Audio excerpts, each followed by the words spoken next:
една прохладна майска вечер Джурбуджи Марко вечеряше с челядта си. Яще татовата да порасните, Беню, налей в паницата пак! Слугинята отиваше при чучурчето, дето изтиваше виното и донасяше дълбока фарфорова паница. При тебе, маскари! Тогава Марко се обърна към жена си, която се понавъси неодобрително и каза строго: Нека да пият при мене. Да не са жени за жени. Аз ще да ставам яйца като порасна. За да заварди децата си от наклонност към кражба, той им поверяваше ключа от ковчега с парите. Точо, иди да се гледа на съндък и вземи кисията с мицовете. Иди ми отчети 20 трудли и ми ги дай като се върнеш. Въпреки обичая децата да съдят правят уважение към старите, Марко винаги туреше своите на софрата. Нека да бият добри господарски нрави, а не да се гушат и да дивеят като анкора с попчето. Марко можеше да види целия си народ единствено на масата и тогава допълваше възпитанието му по доста своеобразен начин. Димитра, не се пресягай през баба ти, не бъди такъв фармасоник. Илия, не хвали хляба като касапин, режи го като човек. Василе, сбери си дългите му автомобили и хората ще ни се смеят. Ще ги разтягаш на полето. Абраме, ставаш от софрата без да се прекръстиш, протестантин. Дълбоко набожен и благочестив, Марко полагаше голяма грижа да вдъхне в синовете си религиозно чувство. Преди едни велики пости той поръча на Кира да иде да се изповяда, понеже на сутринта щеше да се комка. Кира се върна скоро от черква. Той не беше нито помирисал поп. Изповедали се?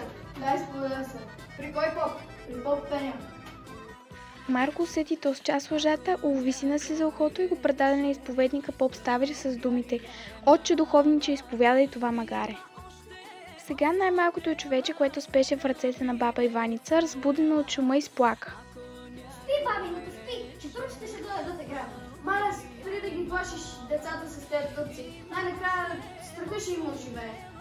Ей, така знае аз. Ай, не са ли заплашени? Гимнази са плашили с тях. 70 годишна жена съм, ще умра. Дето са горете и ще умра с отворени очи. Бабо, аз кога порасна и бачо Васил и бачо Георги ще изколем всички турци. Вирувайте сега всички. Нека бачо ви разкаже какво е научил днес в училище, пък после ще изпеете една песен. Василе, какво учителя ви разказа днес? За наследство на Испанския престол. Остави ги шпаньолците, я разкажи нещо за Русия. Кое? Пример за Иван Грозния, кога запалил Музафар. Най-накрая донесе тази питка. Какъв е този шум? Ще отида да проверя. Марко насочи пистола си, сниши се и извика страшно: Мама! Ай, Марко! Кой си ти? Как се казваш? Иван, дяда Манола, кралица си. Не те познавам тук, що чиниш? Ще ти разкажа, бай Марко. Аз не мога да те видя, откъде идваш? От много далеч. Откъде? Диабетир.